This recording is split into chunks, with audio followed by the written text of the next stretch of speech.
امروز 25 جولای دقیقاً 1 سال از فعالیت من توی یوتیوب داره میگذره و این 1 سالگی رو بهونه یا دلیل خوبی دیدم برای اینکه بیام یکم در مورد این حرف بزنم که توی این 1 سال چه اتفاقاتی افتاد و کانالم چطور مانیتایز شد. فکر نمی‌کردی کانال منم مانیتایز بشه؟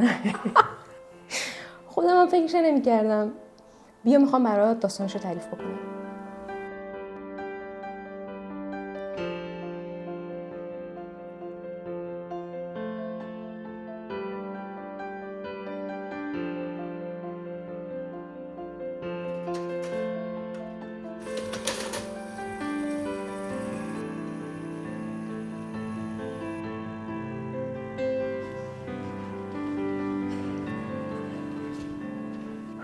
از پله رفتم پایین، سعی میکنم چند تا پله برم پایین که مامور پست بیچاره تا این بالا نیاد، پله زیادن خسته میشه.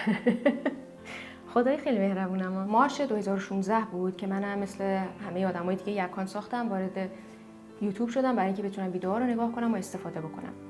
همون موقع هم خیلی دلم می‌خواست که توی یوتیوب فعالیت داشته باشم، مثلا ویدیو درست کنم، ویدیو بسازم، ولی خب اصلا اعتماد به نفسشو نداشتم و اینکه تازه مهاجرت کرده بودیم، کلاس زبان و دنبال کار بگرد و تمام چالش‌هایی که آدم میتونه اوایل مهاجرت داشته باشه، همگی با هم دیگه باعث شده بودن که اصلا نتونم به این موضوع فکر بکنم، ولی خب همش گوشه ذهنم بود.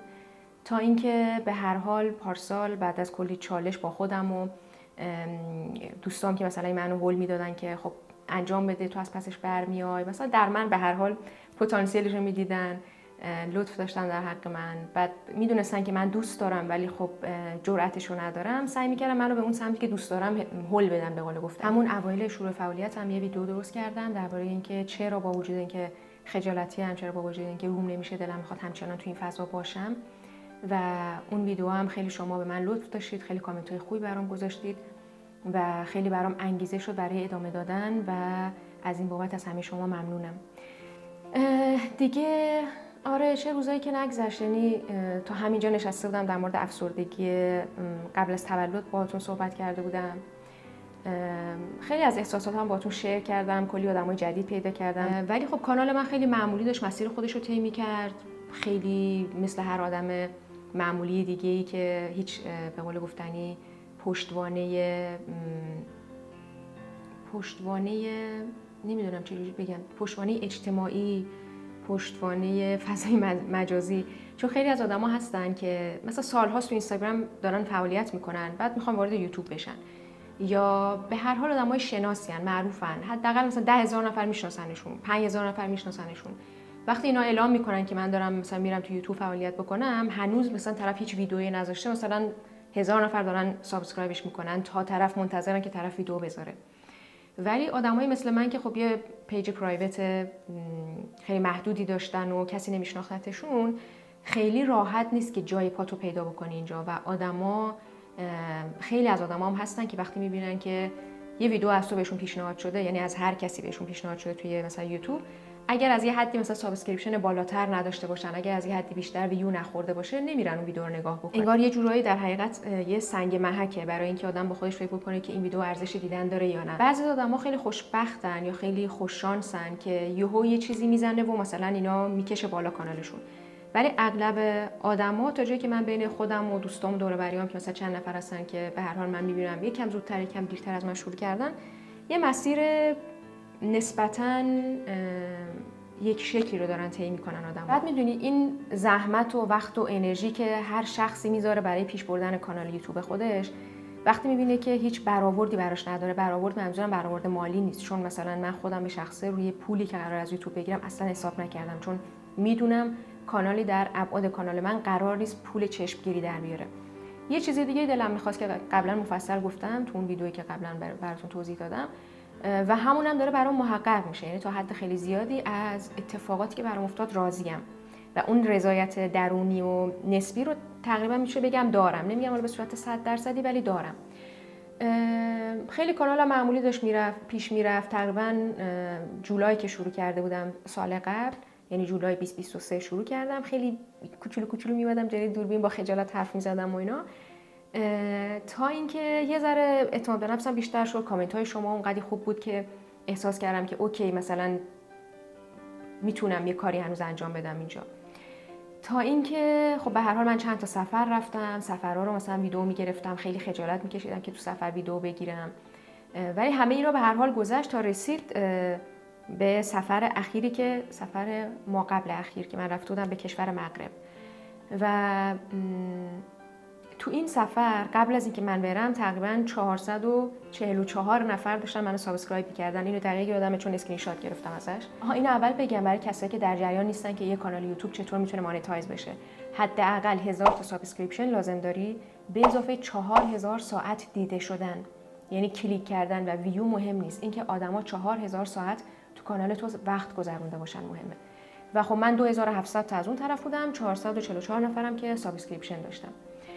گذشت و من رفتم مراکش، اومدم از شهر فس، شفشاون، رباط و خود شهر مراکش که خب خیلی بین ما ایرانی‌ها معروفه ویدیو درست کردم، آوردم دونه دونه درست می‌کردم، ویدیو رو ادیت می‌کردم می‌ذاشتم تو کانال و هیچ اتفاقی نمی‌افتاد. همینجوری در برهوت یوتیوبم در برهوت کانال یوتیوبم داشتم بر خودم زندگی می‌کردم و 4 تا کامنت می‌گرفتم از شما، 2 تا مثلا اضافه می‌شد، یکی کم می‌شد، داشتم زندگیمو می‌کردم تا اینکه من ویدیوی مراکش رو گذاشتم، یعنی ویدیوی شهر مراکش رو. ببین یه اتفاق عجیب غریبی که افتاد، یوهو طی یک روز به قدری من سابسکریپشن گرفتم، اصلا همینجوری هر بار که ریفرش می‌کردم 100 تا 200 تا اضافه شده بود. خیلی چیز عجیبی بود.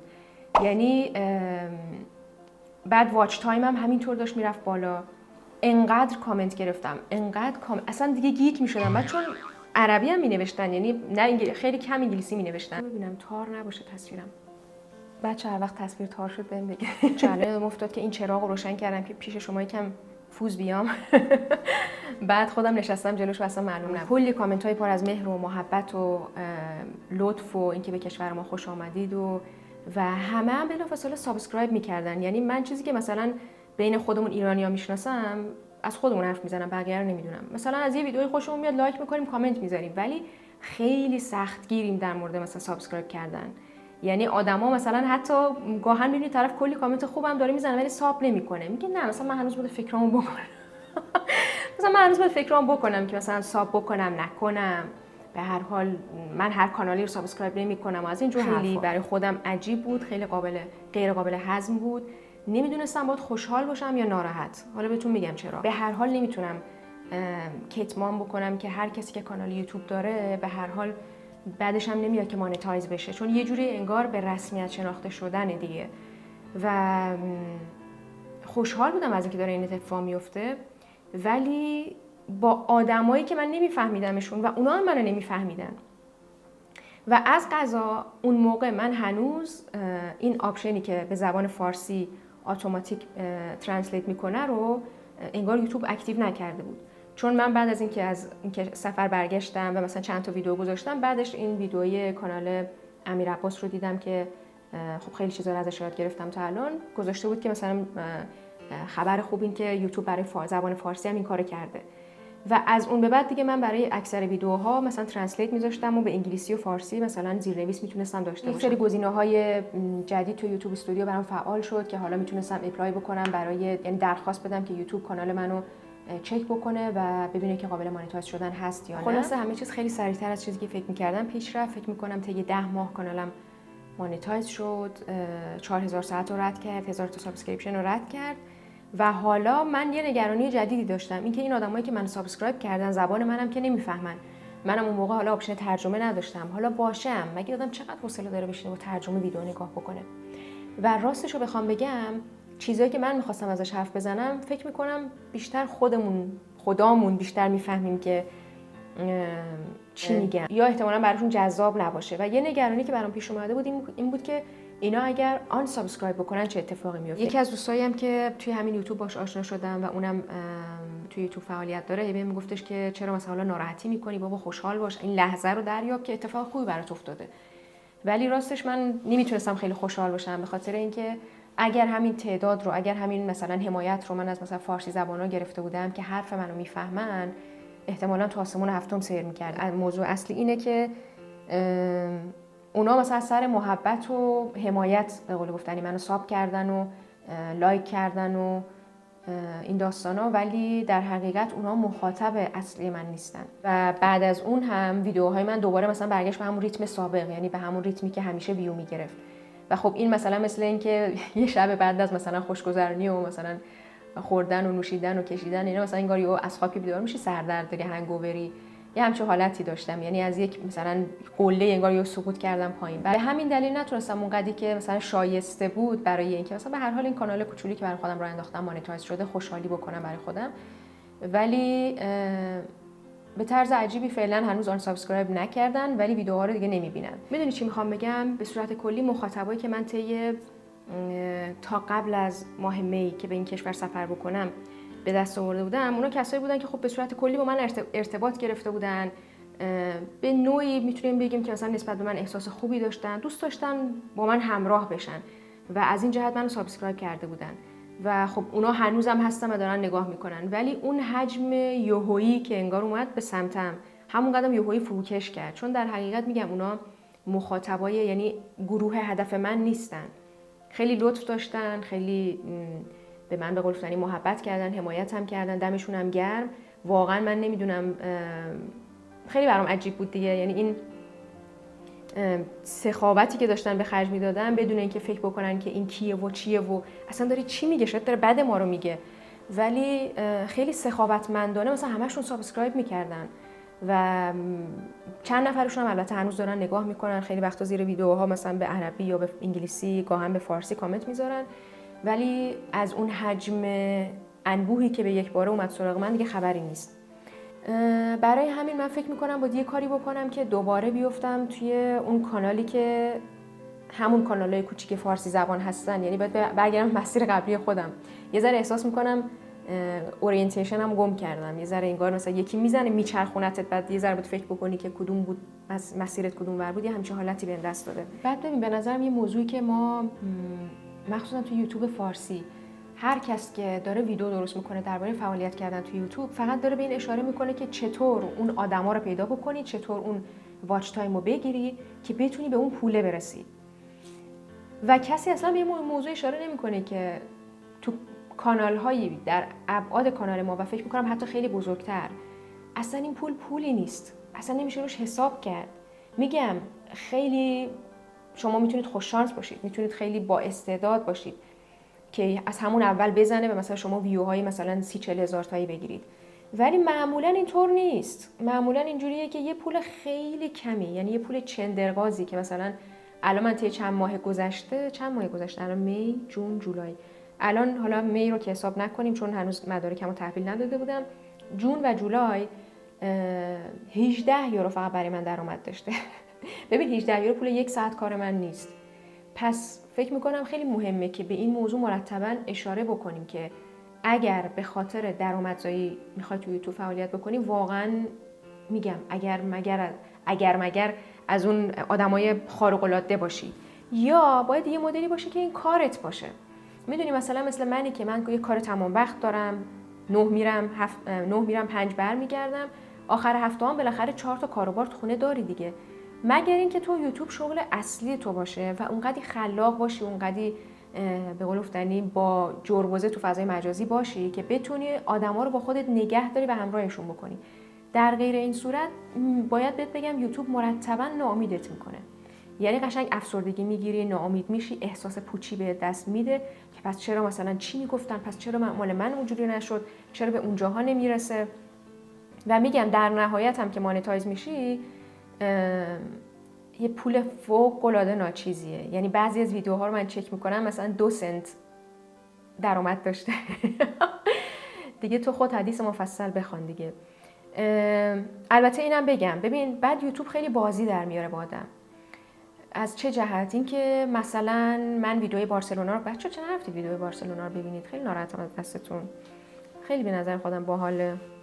مثلا ویدیوی بارسلونا من رفتم یه موزه اروتیک و مجبور شدم به خاطر محتوایی که تو اون ویدیو بود بکنمش مثبت 18 و یوتیوب بهم گفتش که این ادورتایزمنت فرندلی نیست این ویدیو، یعنی اونایی که تبلیغات میدن به ما دوست ندارن که تبلیغاتشون تو همچین ویدیوهایی با همچین محتوایی که مثلا صحنه‌های اروتیک توش هست تبلیغ بشه. برای همین محدودیت تبلیغ دارید. اوکی، اینو مثلا این ذره قابل قبول بود و برای من یه علامت زرد دلاری اومده، چون اگه ویدیو مانیتایز بشه یعنی درآمدزایی برسه علامت دلارش سبزه. اگر تایل وایز به قول آلمانیا، اگر مثلا نسبتاً مثل همین ویدیوی بارسلونای من که میگفت ممکنه درآمد نداشته باشه برات، ممکنه داشته باشه، زرده. و وقتی هم که قرمز روش علامت ضرب در اومده که یعنی اصلا پول قرار نیست در بیاره. و این از این. یا مثلا توی ویدیوی بندر مارسی تو اون کلیسایی که ما رفتیم یه موزیکی از این موزیکای کلیسایی داره پخش میشه. بعد از اینکه خب من اونجا حرف زدم صدای اون موزیک هست و من نمیتونم اون صدای اون رو قطع بکنم، به خاطر اینکه تمام صدای خودم رو باید قطع بکنم. بهم میگه که این ویدیویی که گذاشتی صاحب اثر مشکلی نداره با اینکه تو از اثرش استفاده بکنی، ولی اونم سهمش رو میخواد. آخه این چندرغاز چیه؟ 2 سنته.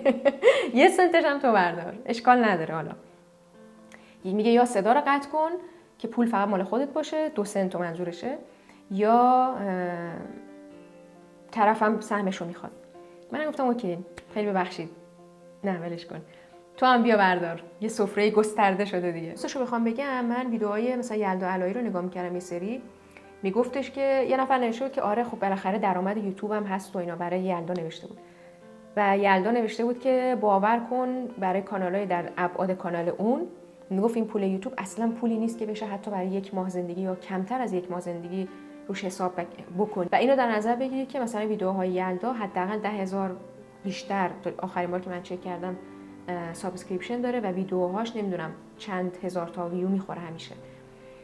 من دارم میگم که یعنی خب بعد یلدا مرتب داره فعالیت میکنه توی یوتیوب، مرتب داره ویدیو آپلود میکنه، آدما دوستش دارن، فکر میکنم اغلب آدما ویدیوهاشو تا آخرم نگاه میکنن و تبلیغات رو هم میبینن. قصد ندارم کلی گویی بکنم، امیدوارم که در نظر داشته باشید. این فقط تجربه شخصی من طی 1 سال گذشته است و دوست دارم که با آدمایی که شبیه به خودمن در این ابعاد، در این اندازه هایی که میگم پشتوانه‌ای ندارن تو فضای مجازی و میخوان حالا کانال درست بکنن و اینا، در مورد اونا دارم صحبت میکنم. اگر شما چه میدونم 50,000 فالوور دارید تو اینستاگرام و حالا میخواید بیاید توی یوتیوب فعالیت بکنید، داستان شما کاملا میتونه متفاوت باشه. ولی من دارم در مورد آدمایی مثل خودم حرف میزنم که out of nowhere به قول گفتنی، از هیچ کجا یهو میخوان بیان کانال بزنن و شروع فعالیت بکنن و استعداد و توانایی و وقت محدودی دارن مثل من. ولی میخوام بگم یعنی این به قول گفتنی یک سرابه. این که به ما گفتن که نمیدونم شاید قطعا آدمایی هستن که دارن پول خوبی در میارن از یوتیوب، ولی من فکر میکنم به 2 دلیل نبود روی درآمد یوتیوب حساب بکنیم. یکیش این که بگیر نگیر داره، یه وقتایی چه میدونم مثلا ایام امتحانات ویوها کم میشه، یه وقتا تو ایران فیلترینگ میشه، مخصوصا برای ما که فارسی زبانیم اصلا ویدیوها دیده نمیشن. حالا من که ببخشید خیلی چوزخورتر از اون حرفام که بخوام در مورد این موضوع نظر بدم، ولی به عنوان کسی که از این راه رفته داره حرف میزنه، بعد از 1 سال فعالیت دارم اینو میگم. و موضوع دومم اینه که به نظرم اصلا نباید رو این موضوع به عنوان درآمد ثابت حساب بکنی، به خاطر اینکه به نظرم ناکامی هم زیاد داره. میدونی مثلا من تو کاری که با رئیسم الان تو دفتر تو پروژه دارم انجام میدم، مرتب میریم سر کارمو بعد از مدتی یاد گرفتم، هم تیمیامو میشناسم، همدیگه رو ساپورت میکنیم، یه روز من غمگینم یه روز اون غمگینه، به قول مثلا زیر بار و پر همدیگه رو میگیریم، به عنوان یه تیم داریم پیش میریم. ولی یوتیوب لامصب یه دنیای عجیب غریبیه که تو هر چقدر خلاقیت میریزی توش، هر چقدر انرژی میذاری توش، باز روز بعدی که هست که از تو خیلی بهتر داره نمایش داده میشه، نمایش میده خودش رو. نه یه نفر بلکه صدها نفر در صدها جای دنیا دارن این کارو انجام میدن و ممکنه که تو هنوز طرفداران خودت رو داشته باشی، ممکنه آدما هنوز دارن تو رو دنبال میکنن، ولی این احساس ناکامی مرتباً میاد سراغ تو و قشنگ حالتو خراب میکنه و تعطیلات هم نداره. میدونی مثلا تو رفتی تو سفر، یهو مثلا حالت خیلی خوبه، یهو یه کامنت برات میاد مثلا فلان شده، تو فکر کردی مثلا خانومه که برای من نوشته بود با 40 کیلو اضافه وزن داری، مثلا چه احساسی داری خودت جلوی دوربین نشون میدی. منظورم اینه که تو خلاصی هم نداری ازش. یعنی اگر میخوای کانالت زنده باشه مرتب باید بهش سوخت بدی. من از کاری که دارم الان مثلا تو این شغل فعلی با 40 ساعت کار در هفته انجام میدم، یه طوریه که من آخر هفته دیگه هیچ کاری با کارم ندارم. بعد از تایم کاری، بعد از ساعت 5 دفتر آب ببره، آتیش بزنن بهش، من دیگه اونجا مسئول نیستم. ولی یوتیوب یه طوریه که تو مرتباً باید بهش آب بدی، بهش نون بدی، نور برسونی، و میگم مرخصی ازش نداری. برای همین من فکر میکنم که از لحاظ روانی، این تجربه منه بعد از 1 سال، از لحاظ روانی آدم نباید خیلی روش سرمایه گذاری بکنه، خیلی روش حساب بکنه. یعنی من به شدت الان به این باور رسیدم که خیلی خوشخوشان، خیلی دلی، خیلی از سر سرگرمی باید این کار رو انجام بدی، چون میگم مرتباً ناامیدت میکنه. کانالایی میبینم که به صورت حرفه‌ای و جدی با مثلا 90,000 نفر سابسکریپشن و چه میدونم هر ویدیو مثلا 60-70 هزار ویو خورده و اینا، ولی با این حال یهو طرف خالی میشه و مثلا یهو 1 سال ازش خبری نیست، به خاطر اینکه انگار مثلا میگه دیگه نمیکشم، دیگه مثلا خیلی برام زیاده. میدونی خیلی سخته مرتباً در معرض قضاوت بودن، مرتباً آدما یا تو رو دوست دارن دوستت ندارن، دوست دارن دوست ندارن. تو زندگی روزمره در دنیای واقعی این حجم از بالا پایینی رو به نظرم تجربه نمی‌کنی. مثلا من یه مراجعه کننده میاد به صورت رسمی، مثلا 45 دقیقه 1 ساعت با همیم، این که منو دوست داره یا دوست نداره نقشی بازی نمی‌کنه. یک به قول گفتنی تبادل حرفه‌ای داره اتفاق میفته، من خدمات میدم، اون خدمات رو تحویل میگیره و میره. چیزی مثل یوتیوب به نظرم همه چارچوب‌ها رو به قول گفتنی در نوردیده، در حقیقت چارچوبی وجود نداره و این خیلی باعث میشه که تو خیلی شکننده باشی به عنوان یک انسان. هر چقدر حرفه‌ای کار کنی، هر چقدر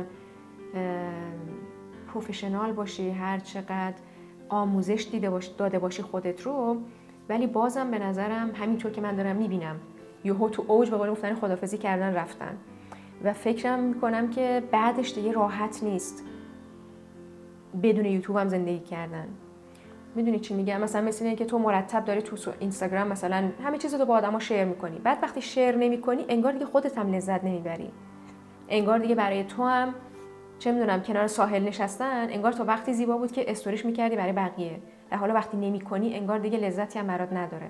کلی باید زمان بگذره تا دوباره لذتاتو کشف بکنی.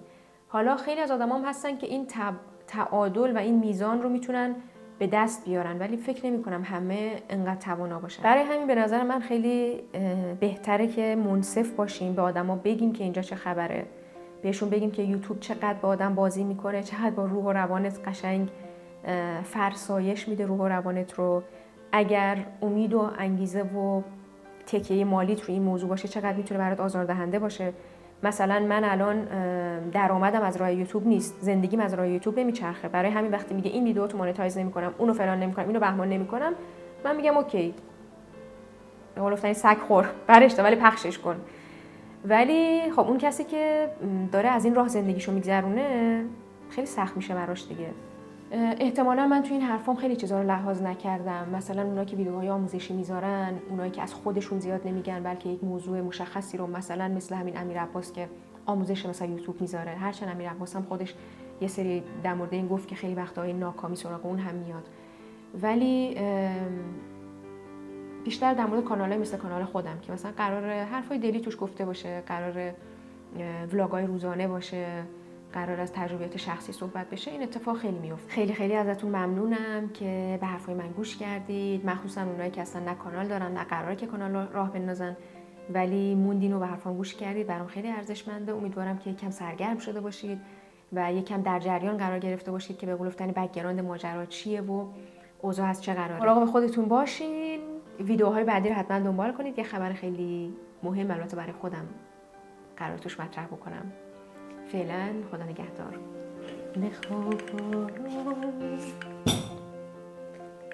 دل دیوانه.